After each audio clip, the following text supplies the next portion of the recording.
వాక్యం ఏం చేసిద్ది? బ్రతికించింది. వాక్యం అంటే ఏమనుకుంటున్నారండి? ఆది యందు వాక్యం ఉండెను, వాక్యము దేవుడి యొద్దనే ఉండెను. ఆయనే కృపా సత్య సంపూర్ణుడిగా మన మధ్య నివాసము చేస్తున్నాడు. మీకు ఆధారం ఏంటి? యేసుప్రభు నా పక్కన లేడు కదా అంటే బైబిలే యేసుప్రభు పక్కన. కానీ మనం ఏం చేస్తాం? బైబిల్ని వారానికి ఒకసారి తీసుకొస్తాం, మరలా వారానికి ఒకసారి తీసుకెళ్ళి అక్కడ పెట్టేస్తాం అరమారులో. తర్వాత ఏం చేస్తాం? దాన్ని మళ్ళీ ఆడబెట్టి మళ్ళీ వారం తర్వాత అది గుర్తొచ్చేది మనకి. ప్రైజ్ లార్డ్, హల్లెలూయా.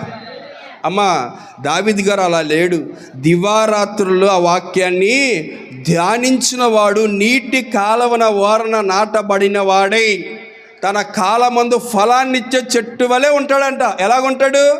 ఫలాన్నిచ్చే చెట్టు. ప్రియులారా, వాక్యము విషయంలో చాలా జాగ్రత్తగా ఉండాలి. వాక్యం విషయంలో చాలా జాగ్రత్తగా ఉండి మనం ఏం చేయాలా? చదువుకోవాలని ప్రభు పేరట మనవి చేస్తూ ఉన్నా.